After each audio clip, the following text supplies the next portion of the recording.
without further ado, I'd like to welcome to the stage our panelists. We have Steve Lamontagne from Walgreens, Kim Ellis with Black Rifle Coffee Company, and Ryan Haskell with T-Mobile. What we wanted to kick things off with is lessons from the pandemic. So last night, Mark King, CEO of Taco Bell, talked about how COVID was accelerated the future. And I think for everyone in business, it's unique. Steve, I'd like to start with you. Specifically at Walgreens, can you share with the audience briefly, what do you think is the one thing that was accelerated that maybe you were working on prior to the pandemic, but that was accelerated for you guys, specifically within your physical stores? Sure. Thanks, Mike. Happy to be here. It's really interesting. It's a bit twofold, right? I mean, for a company like Walgreens, where, quite frankly, we're an essential business, right? We had to remain open, right? People had to get prescriptions and needed products. And so in some ways, it was a bit of a back to basics, right? I hate to say it, it was about getting shots in arms, right? You can't do that remotely, you can't do that digitally, you have to have that physical interaction.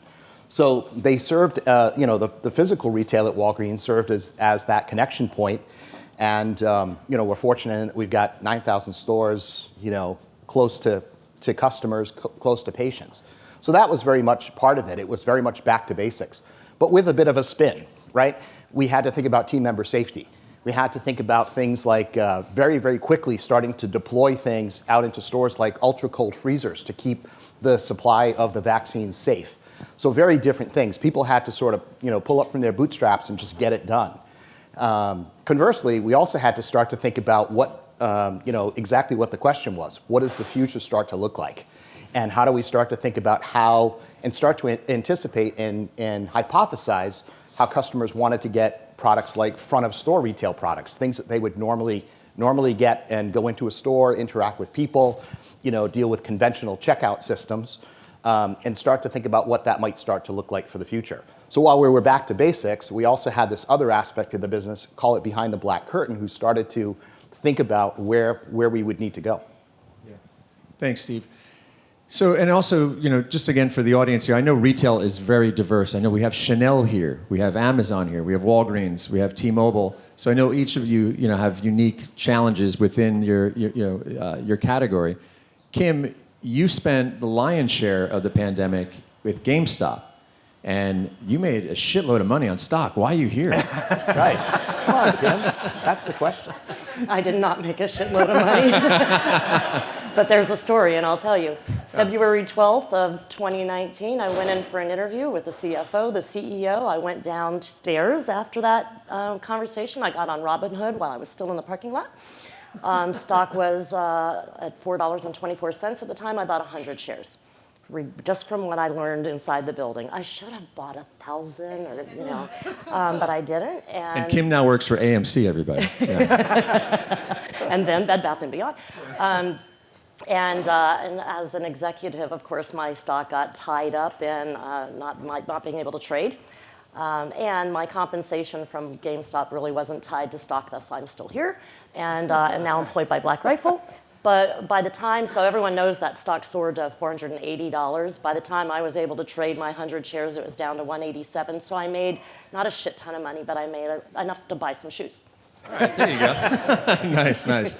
So Kim, I know you just recently joined Black Rifle Coffee Company, but can you share with us, because as I mentioned, you were at GameStop, talk us through that, the experience there, and I guess share with the audience what you're doing now at Black Rifle. Sure. So that was February 12th. I started working at GameStop February 24th. But March 12th, they sent us home to Zoom work. And I was actually looking quite forward to being in a social environment in the office again. I got 2 weeks of it because I'd been working remotely from my other jobs, pretty much from home for 5 years. So that wasn't a learning for me. I already knew how to do that. It was really about the concern for the people in my company. And the job changed. The job changed drastically. We went from having to do about 1,800 renewals and strategically trying to decide which stores we wanted to keep versus close around the nation, to pretty much doing 3,000 negotiations or 3,000 stores. There's 3,000 abatements and deferrals that we needed to go after to make sure that we secured the business. That became a huge challenge for us. I would tell you, though, what COVID did for GameStop, as much as, and by the way, back a long time ago, there was this company called Blockbuster. Remember Blockbuster? So I worked there for 10 years, and we know what happened with Blockbuster, and there goes GameStop down that same path. I don't think that that's the truth for GameStop. There are some really intelligent executives at that company right now that are transforming the business into an e-commerce business. That's what Blockbuster probably needed to do back in the day. But let's go to 2019. E-commerce represented about 4% of the company's revenue. We were not focused in the right area. It should have been a lot more than 4% in 2019. What COVID did was shove GameStop in the back and shove us into that e-commerce company. There was some question of whether or not we were an essential business, not compared to this man's business. But we sold at-home kind of computer supplies, and that made us essential. We quickly shifted to pickup at the store, and the business went to over 30% e-commerce and now continuing to grow. So I think that they're well on their way to becoming that e-commerce business. I think that their challenge is trying to figure out what to do with that many stores still, but I think they're in good hands with those executives. Very happy to be with Black Rifle Coffee Company, and there's our Director of Construction, Jeff. I'm pleased to be working with. I've only been here since August 2nd, so I don't know exactly what all our challenges are. I would tell you it's really more on the real estate and design side. It's about getting that. It's not really about competition with another coffee company. I really don't care what they do because what we do is very specialized. Our mission's very special. The coffee's really damn good. And it's really about getting in front of the other pad users, whoever's out there in front of me. And there is one company that keeps getting all the pads I want. I'm going to try and catch up with them. Okay, so moving on to you, Ryan. Yep. I mean, you with T-Mobile, the largest expansion in U.S. history, right? Opening 1,500 stores in a year not too long ago, and you guys still have a pretty aggressive plan. But what was this? Can you share with us kind of how COVID has maybe changed that, or moving forward? Yeah, for sure. So first of all, thanks, and great to be here with everyone. So we acquired a little company called Sprint. Deal closed on April 1st of 2020. About 2 weeks after the world shut down.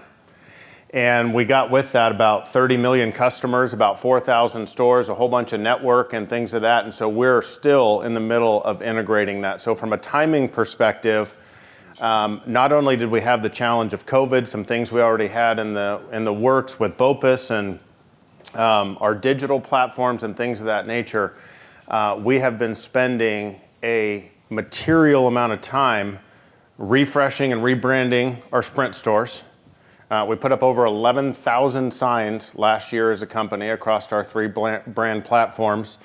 And then, oh, by the way, there's a little thing called 5G. And most of you are out there going, now what does 5G do for me? And so we're trying to figure out how to tell that story because the first ever iPhone, I know the iPhone launches this week, or the 13 launches this week.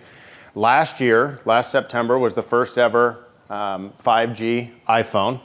And so, it does require a device upgrade. So I think for T-Mobile, for our then Sprint stores, for our Metro by T-Mobile stores, what we've been, at the time, and even to this day, our e-commerce business is only in single digits. Our platform was about having a bunch of retail stores. We still, to this day, after all the closures we've had as part of integration, have over 14,000 stores in the United States. And it is a monster platform that we've got to figure out how to optimize in a new environment and make sure that, because the buying habits of consumers are different than they've ever been in our industry's history. So most of you, now how many people have, you've done you're either going to be in a store on Friday and you're one of those people who's going to wait in line, or you've already done your pre-order for the iPhone. Raise your hand if you've already pre-ordered the iPhone. Wow, not as many as I thought. So there was one batch you're waiting for. So that'll be a big event. You'll hear a bunch of press on Friday about the lines in stores. And so what we've got to do as an organization is figure out how we continue to enhance that 5G message in our stores because our transactions historically, and not just at T-Mobile, but amongst the industry, first of all, who loves going into a wireless store? I don't care if you're AT&T, Verizon, or T-Mobile. It sucks, right? It's like buying insurance. You're like, holy hell, this is awful. So, amen, I got an amen over there somewhere. So we've got to figure out a way not only to speed up transactions in our stores, but the reality is in our industry, consumers are upgrading their phone at the longest period in history. It's now over 3 years. You used to get a phone every year or two, right? Once your battery really started going down, you're like, I need a new phone. Well, now that's over 3 years. So customers are not coming into our stores as much. And when they do, it's really simple. What color phone do you want and what memory variant do you want? You're not switching from iPhone to Android anymore. Very few people do that. And so how do we increase and accelerate our e-commerce platform to support those customers who just don't have as great a need? It used to be, you got to transfer my contacts and do all this stuff. That stuff's all done for you now through the platforms on Android and iPhone.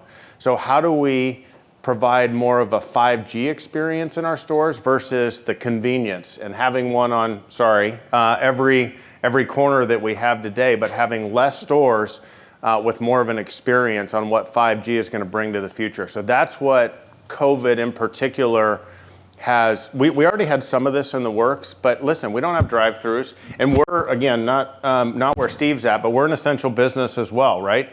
And I know that because I looked around last night and everybody's looking at their phone.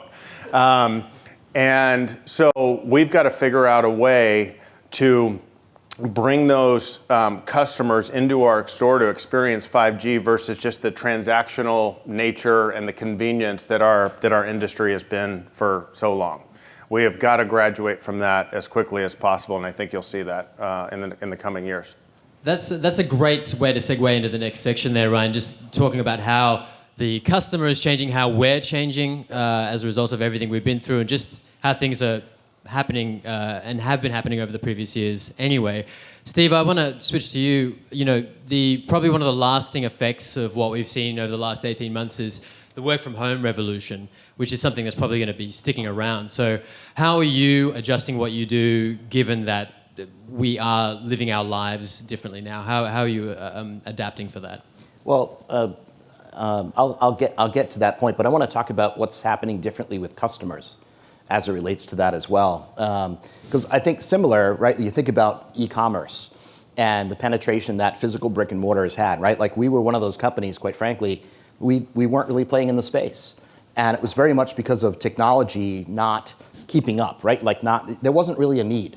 So I think what happened was with folks working from home and needing to be close, they wanted to transact to places that were close to their home, right? I mean, we have stores within 5 miles of 80% of the population of the U.S. That's crazy. That's, you talk about every corner, but they want to transact somewhat close, right? Our format's pretty small. Like, are people going to come into the store? Overnight we had to get into the buy online, pick up in store. Bubble gum, duct tape, lots of executives in a room. The IT folks going, this will never last. It's going to blow. It's like we got to get it out there. We also had to think about how we leverage the assets in the real estate as well, right? So thinking about the fact that do we really need all these parking spaces? How do we think about making this a way that is painless and seamless for customers to get onto the site, get their packages, and leave. And so that's very much an aspect of what we had to do from a customer perspective. I think in terms of the work from home revolution, if you will, I think that's what you called it, we all had to learn pretty quickly. And leading a team that has a lot of creative individuals, we're doing new concept development. People were used to working in a physical work environment, shoulder to shoulder, whiteboarding, throwing out sketches, things hitting the circular file. And suddenly we had to leverage the technology that was in front of us, whether it was Teams or any of the other pieces, to really start to very quickly be able to start to envision what that future starts to look like.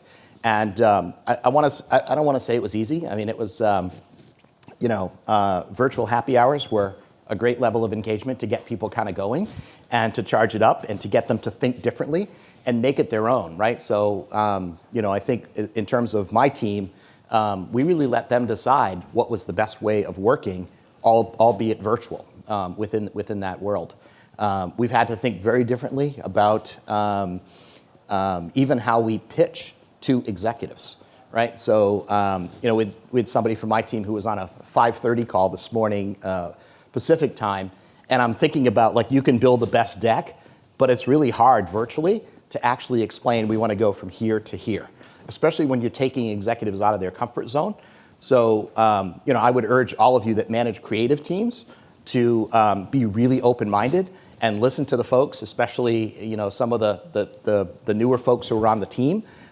Give them a venue, give them a platform to be able to have a voice, and be really open-minded to thinking about differently how you get that stuff out there in front of folks. Kim, just on this topic of how the customer's changed, you talked about your experiences just before with GameStop and Blockbuster, companies that were kind of affected by this move to online shopping. So now you're kind of, I guess, on the other side of the coin where you're an online retailer moving into brick and mortar. Yeah. For a company like Black Rifle Coffee Company, why is this so important for you guys? And what is a customer looking for when they go into a physical environment, given we're all online so much these days? Well, I guess I've been always a believer about most of our businesses in retail is that it's about making sure that whatever product you're selling or service you're selling, that you meet the consumer the way the consumer wants to meet you. You got to be there with them all the way. If they want your coffee or your games or your medicines through brick and mortar channel, you have to make sure that they're comfortable and safe getting it that way. And then obviously this big push for the e-commerce, it's about shipping it to them and shipping it faster and cheaper. So for those you don't know Black Rifle Coffee Company, we're a coffee subscription company. $100 million in business is done through e-commerce. So now we build stores, and we're finding that there's, I think Black Rifle's kind of a movement. We're veteran-owned. We support veterans, and 50% of our workforce is dedicated to be from a veteran workforce. And right now we're about 52%, so we're holding to our promise. It's really an amazing thing to me to see how much money is being spent at the store level. And what we have, though, to guide where we build is our e-commerce business. I've never had that before, or not since Blockbuster, right? That's a membership-based business back in the day, and you knew where your customers were right down to the household. Every other brand I've grown since then, we didn't have that kind of data. So now we know exactly who our customers are, the demographics, the psychographics, and now it's about learning who is the customer that's coming into Black Rifle now, and is that the same demographic as the e-commerce customer? So it's really kind of fascinating to grow this brand, but we certainly can lean into the strength of who our e-commerce customer is in order to grow our stores. So Kim, I was going to ask you, there was a great article in the New York Times about your company. Yeah. And they spent a lot of time in that article, the owners trying to explain this is not a political movement, but the customer that you're attracting is. And I don't know if it's an online, and you don't have enough stores yet to really tell. So how do you continue this edict that the owners are trying to get across? Like, we're not political, we are who we are. Well, I'd say that our customers are political and our non-customers are political. We all have opinions. I love that Evan said in that article, we're not going to allow our customers or non-customers to take over our brand and represent what we're not. And what we're not are the people who seized the Capitol on January 6th. They happen to be wearing some Black Rifle apparel or hats, but so were they wearing Nike and Under Armour and a lot of other brands.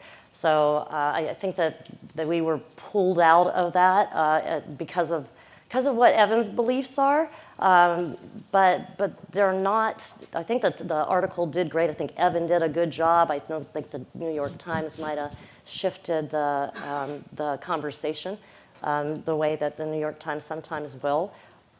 We're just a badass company that sells coffee and wants to help veterans. And that's what he wants. I mean, that is our mission. There you go. No political questions. I think this question is for all three of you guys as a panel. So I spent 20 years working in retail operations before coming over to Carrier. And one of the things I'm seeing in the industry is, yes, e-commerce is booming. You know, last year, e-commerce accounts for, in some places, 60% of the business. So my question is, what does that mean for brick and mortar? I know there's still growth going on, and there's even a conversation that's saying, okay, e-commerce is going to explode, which means retail is going to have more distribution centers. But does that mean brick and mortar is going down and distribution centers go up, or is there, just thoughts? What do you guys think? I think it's a marriage, right? I think that the companies who started online, you now see them in brick and mortar. We're one of them, right? But you see the Warby Parkers and companies that didn't have a brick and mortar presence. I think that it can be a nice marriage, and that you can have a presence online and brick and mortar. I don't think brick and mortar retail is going away. It's our livelihood. You can't. No, I would agree. I mean, you know, I've been in physical brick and mortar for my whole career, and I would agree with Kim, right? It's how we think about the new customer experiences, listening to customers, using the data, and also being willing to take the leaps of faith, right? We heard that from Mark last night. I think that's a really critical thing, because listening to the customer, they're only going to tell you incremental improvements of what they want. We still have to listen to them. My guess is we're going to hear from Cameron James later today, where it's like, yep, got that, but like we're going over here. And that's what starts to transform. They don't even know what's in front of them. That's why people are still trying to figure out what Black Rifle Coffee is all about, right? Everybody's trying to figure, well, what's the platform, and do I want to go in, and am I welcome? And but really taking the leap of faith, and I think that's what the owners of Black Rifle are doing. I think so. There's the experience piece that we have to really focus on, right? Listen and also take some leaps of faith. But there's also, we have to be really practical and pragmatic about how we leverage the portfolios that we have today, right? So if I think about Ryan's portfolio, some of these e-commerce companies would love to have that level of proximity to customers, right? I mean, that's the ultimate in terms of micro-fulfillment centers. So how do we start to think about things like that? I think about that all the time, right? Like, while we're trying to reduce working capital at stores and grow the e-commerce business, we're gonna have these things called stock rooms, which should be empty, and we're really trying to push our operations folks to sort of get that out. But what is that use tomorrow? Is it reused for a partnership? Is it used for a micro fulfillment center? Is it meant to drive, buy online, pick up in store? So there's a lot of things that are on the table, but relevancy will be the key for the future. And I think we all need to get out in front of that and challenge our executives to think differently, right? Because in many instances, they're trying to make the numbers, right? Like, they're trying to please Wall Street and make sure that the investment community, that we're hitting the numbers. And sometimes when you take these leaps of faith, it's a big step. It's a big step. And I believe that the physical brick and mortar that's going to win are going to be the folks that have that level of push, like what we heard from Mark last night, driving that creativity, driving that innovation all the way up and through the C-suite. And those of us, that will have to decide what does the brand stand for, and is that something that we really want to push for? So I think that's a key way forward. For T-Mobile, we're growing brick and mortar. I want to be clear about this. On a net, if you read the headlines, we're closing stores, but that's merger-related activity. But if you take out the merger-related activity, we are growing stores. 40% of this country still lives in smaller markets and rural areas, right? I know most of us don't live there, but and I know, hey, if you've ever been a T-Mobile customer, you said, hey, pretty good when I'm in Dallas, or I'm in LA, or I'm in Chicago, and then I drive out to the burbs, or I drive out to my lake house or whatever, and you go, oh shit. We're fixing that. We're solving that. We are going to have the largest network in the country within a couple years. We will surpass Verizon as the #1 provider in this country within a couple years. And we are growing brick and mortar as part of that, particularly in rural America. We still have some optimization to do from our integration and our merger with Sprint in some of the larger markets, but we're growing brick and mortar. Now, what may change is, do some of those stores become hubs for delivery services, right? So we're exploring, can we find a safe way to do delivery services, either our own delivery services or through, I know we're not food, but through an Uber Eats or a DoorDash type of platform.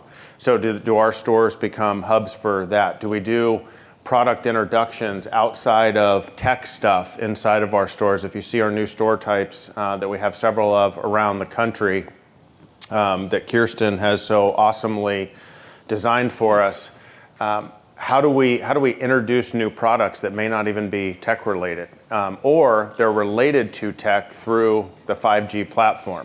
And how do we introduce those in store? So I think our brick and mortar model is going to change from less just transactional, here's pay your bill, here's your new iPhone, transfer your contacts. But we're absolutely growing net of it outside of merger activities in our brick and mortar platform. I wanted to jump over to this segment here about tackling rising costs, because when we did that exercise a little bit earlier, supply chain, labor issues, we know that that's the big issue that everyone's dealing with and wants to discuss. So, Steve, I just want to throw it to you. I know that for you guys, not maybe a lot of growth of new stores, but with the size of your fleet, constantly remodeling and doing different things. How has it been for you in terms of permitting and supply chain challenges? Well, certainly the supply chain piece, hopefully there's another segment where the vendor community gets up on the stage and they tell us what they're doing about the supply chain. I do want to get to that, because we have the vendors here, and we want to talk.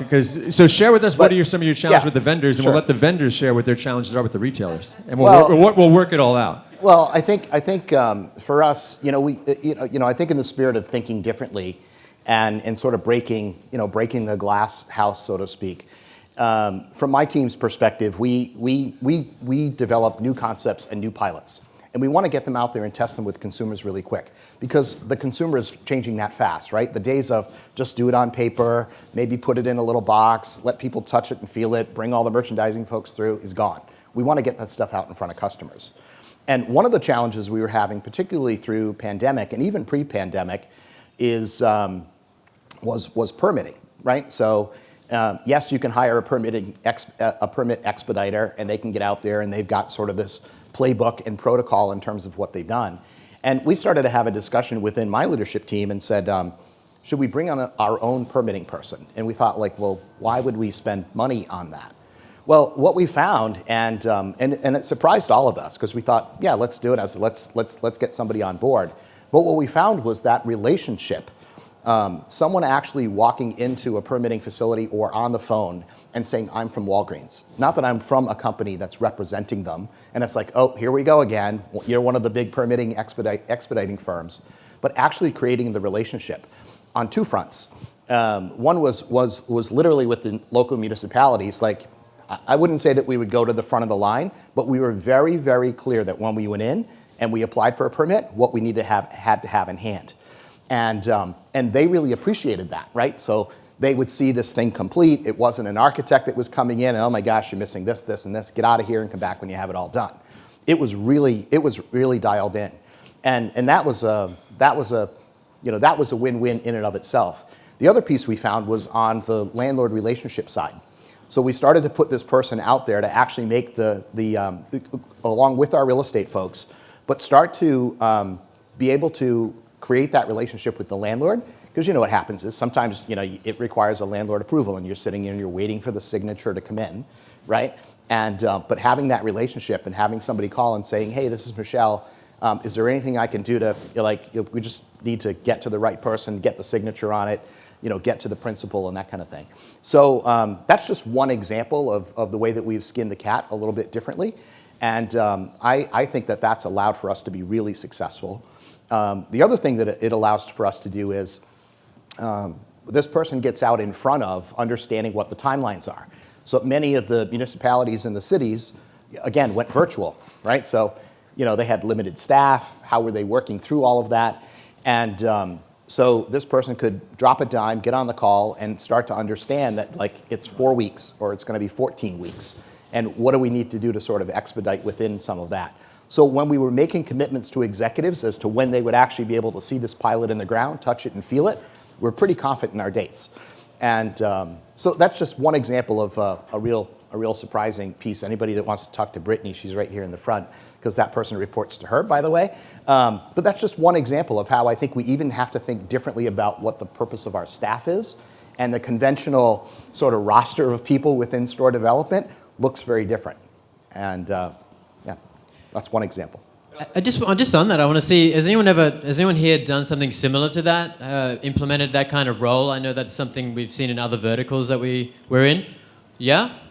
I guess if we could bring up Slido, if that's okay. We do have a question, and there's obviously just, in terms of what we were just talking about before, just the other side of this. So, just lead times on equipment and other materials. You guys are our gun team that we've got up here, so you've obviously figured all this out. I guess, Ryan, you're in expansion mode still. So what strategies have you been putting in place that have been working, if any at all, and what's your outlook for this moving into the next year? Well, I will tell you that just in a moment of full transparency, most of our issues are self-inflicted.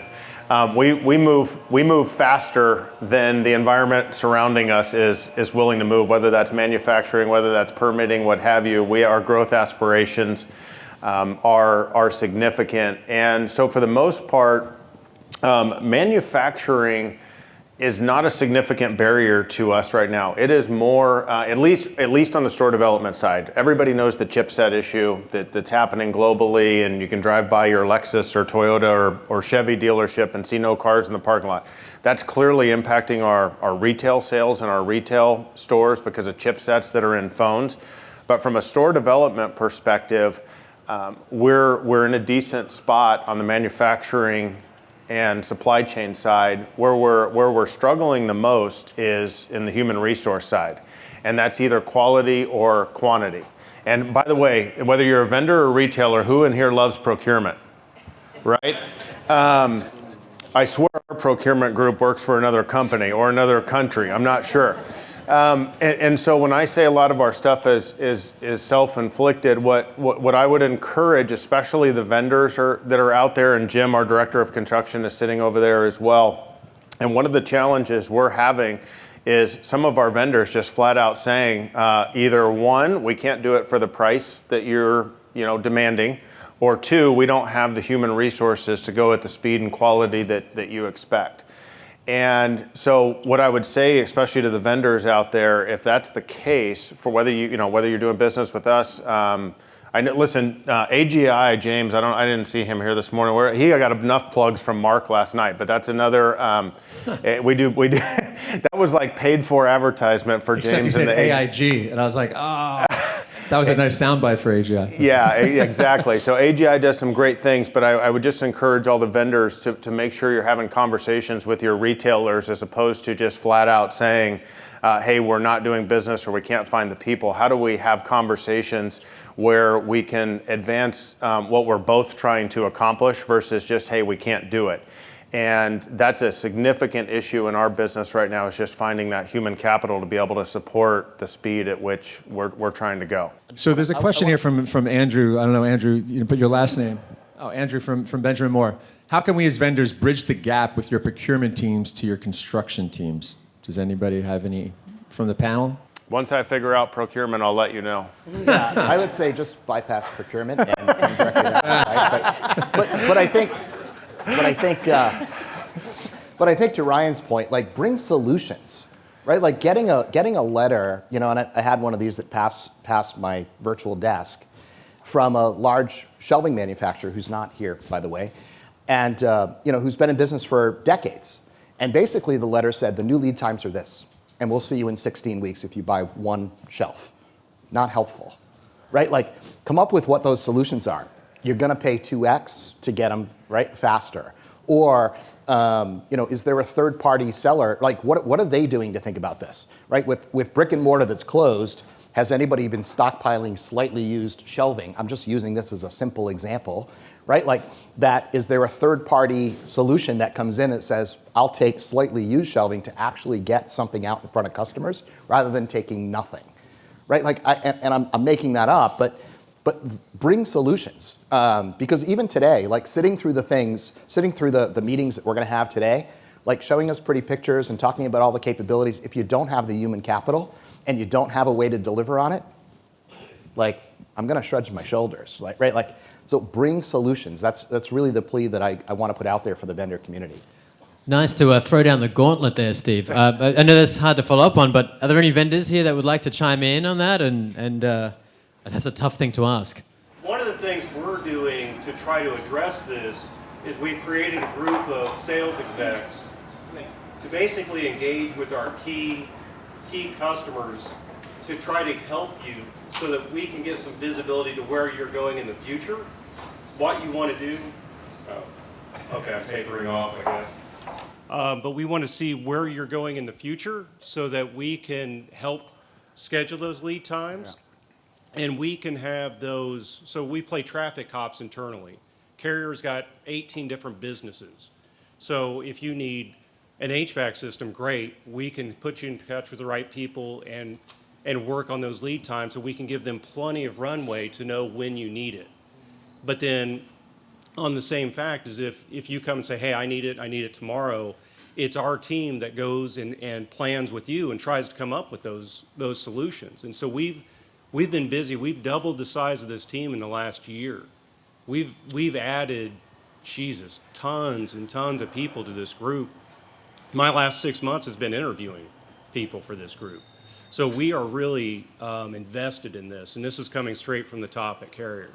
So that's one thing we're trying to do to help. Yeah. And I would say from a retailer's perspective, and I know this sounds kind of simplistic and maybe even cliche a little bit, but because Andrew, I think, asked how can we as vendors bridge the gap with your procurement teams to construction teams, please have the conversations with us. Bypass procurement, please. Because to your point, like you may or may not, we're putting 1,000 HVAC units on stores next year. I know that for a fact. We're putting 1,000 units on stores next year at minimum. And procurement doesn't know that per se.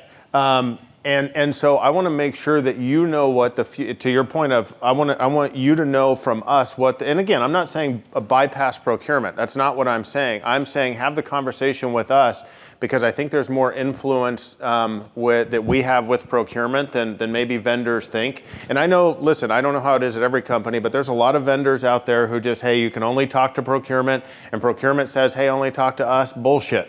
Have conversations with people who are designing things and building things and negotiating things. Have the conversations there. I don't need fancy dinners. I don't need a bunch of swag and all that crap. But by the way, thanks for the vodka and shot glasses, whoever gave us that. Thank you. That was pretty good because Mike caught me last night after a couple of vodka sodas. That's why I'm up here today. Otherwise that may not have happened. But please have the conversations with the people who are responsible for yielding the deliverables that our senior leadership teams have laid out for us. Please have the conversations. Again, I know that sounds simplistic and cliche, but please have the conversations with us. Well, I want to thank Chris Love and PMC for the vodka to get Ryan up on the stage. got a question here for you. So actually, I have a comment. So I'm a vendor, and I think sometimes it's easiest to work with partners on the retail side that are more willing to share their construction schedules, and that way you can plan. So I supply flooring, and we really have to plan now because we have challenges with raw materials, we have challenges with transportation, and the partners that I'm able to service the best are the ones that are able to provide me somewhat of an accurate construction schedule, and so then I have product waiting for them, and that's a beautiful thing because then nobody gets frustrated.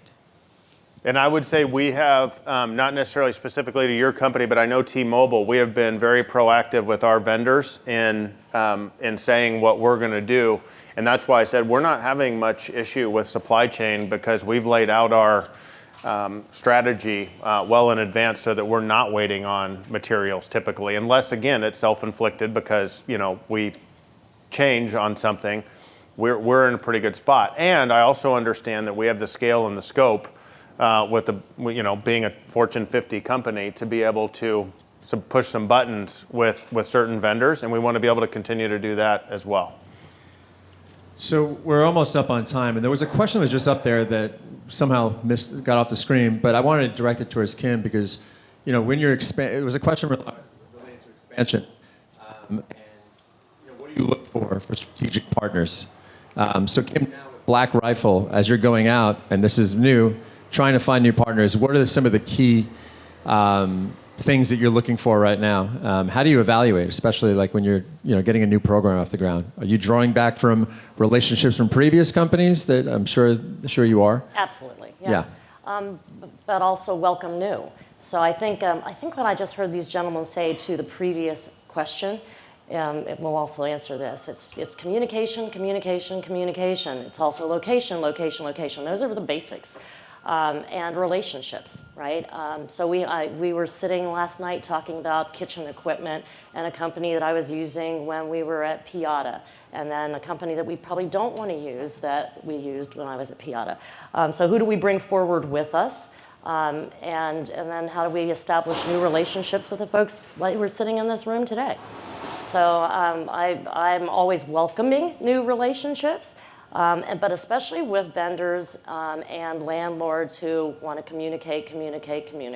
Now, I guess just to wrap things up, the role of store development has obviously changed a lot. And I'd probably say from all of your careers, Kim, I guess going back to Blockbuster, the things that you're talking about now, thinking about now, you couldn't probably imagine back then, specifically with where retail is going in e-com. But if you were talking to someone now that was pursuing this career, a college student, what do you think are going to be the key attributes of a person in store development, physical store design and construction, the most important things that they're going to have as part of their skill set 5-10 years from now? It's a great question. I think it's some of the same skill sets, probably more technologically advanced. Some of on the real estate side of it, it kind of scares me a little bit with some of the young up-and-comers are doing it behind a Google map instead of actually, getting feet on the street and windshield time, because I guess I'm just old school that way, right? We at Blockbuster used to do what we call 3-5-7s. You have to drive north, south, and east and west of a site 3 minutes, 5 minutes, 7 minutes, and we'd have to put a dot on a map. None of the kids these days, the brokers these days, aren't driving 3 minutes, 5 minutes, and 7 minutes from a site. They just drive you to the site. Isn't this a great site? Well, I don't really know if it's a great site if I don't know what all is around it, and the aerial alone isn't going to tell me. I've done a lot of deals. I think at Panda I did 631 deals in 5 years. I did not see 631 sites, I promise you. But, and James Throckmorton back there, I think he did several of those deals for us. There are things that you can evaluate from a piece of paper, but those guys are out there putting feet on streets and getting the windshield time in and understanding who that consumer is. We've now got demographics and psychographics to tell us so much, but how much are we interfacing at the street level with who is going to be our customer, who is already our customer? How much are we really reaching out to our construction and design folks and our vendors and building relationships with them? Because like I said, I like building new ones, but I have relationships with the people that I've been working with for over 30 years. I'm going to bring those relationships forwards and forge new ones. But that's I think what's really critical is those relationships, and then understanding that not everything's going to come through that technological device. I'm fascinated by a tool I'm about to get in my hands, I think today from Buxton, that is going to allow me to geofence. I might not get my nose out of my computer though. Right? That's all I'll do is geofence this Starbucks. Well, not until and Tuesday. Black I said Rifle. no computers, no right. Zoom That's calls, right. nothing like that, no screens. So we can get lost in technology and lose sight of our customer. I think that's maybe the biggest challenge. Okay. Thank you, Kim. And Ryan, I guess just, we only got a couple of minutes here, but anything that you'd like to add to that in terms of, where do you see this role in being in store retail development, 5-10 years, the kind of the key things? Yeah, I think it's Kim makes a good point. We have, I do want to lean in more to technology. So think about it this way, and I know we only got a couple minutes, but 10 years ago, 15 years ago, if we would have been sitting around at this convention, I know it wasn't around that long, but if we just sat around and said, hey, there's going to be a stranger that pulls up in their personal car and you don't need to talk to them, and they're going to give you a ride to wherever you need to go from wherever you're coming from, and you're not going to exchange any money, and you don't have to talk to them, you'd have been like, what? No, thank you. 4G and LTE enabled that, right? Period. Prior to 4G, 97% of Facebook, I'm not on Facebook, but most of you probably are, 97% of Facebook was done on a laptop or a home computer. Today, that number is completely reversed, where it's 97% is done on a mobile device. What enabled that? 4G and LTE. So from a store development perspective, leaning into having these kids come out or wherever they're coming from and leaning into the technology that's there. I totally agree on some of the, we've lost some of our just intuition, and we've just looked at spreadsheets and Google Maps to make our decisions, especially during COVID. So there is a lot of that we need to bring back, but leaning into the technology that either exists or is going to exist in the future, because this 5G thing is going to have the same impact on society that 4G did, which has completely changed the way our society interacts with one another, for better or worse, admittedly, but it's going to have the same impact. You're getting me excited about my new iPhone. On Friday. There you go. Mike ordered one already. Yep.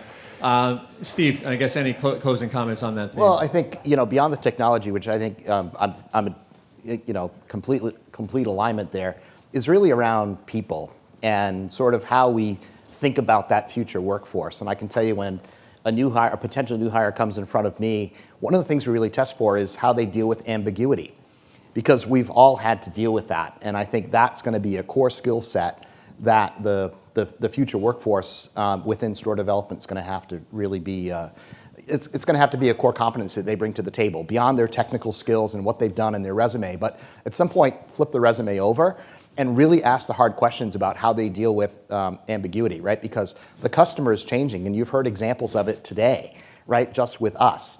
We need to make sure that those who are coming, I'll call it behind us, can deal with that thing, and actually, and it goes back to what we heard from Mark last night, push the executives. Mark, think about it, as a CEO, like, I don't know what I'm doing, but I'm gonna challenge all of you to bring me ideas. And it can be 1,000 ideas, and we'll boil the ocean down together and come up with those things. And having a workforce that is not afraid to come forth with those ideas is I think, key for the future.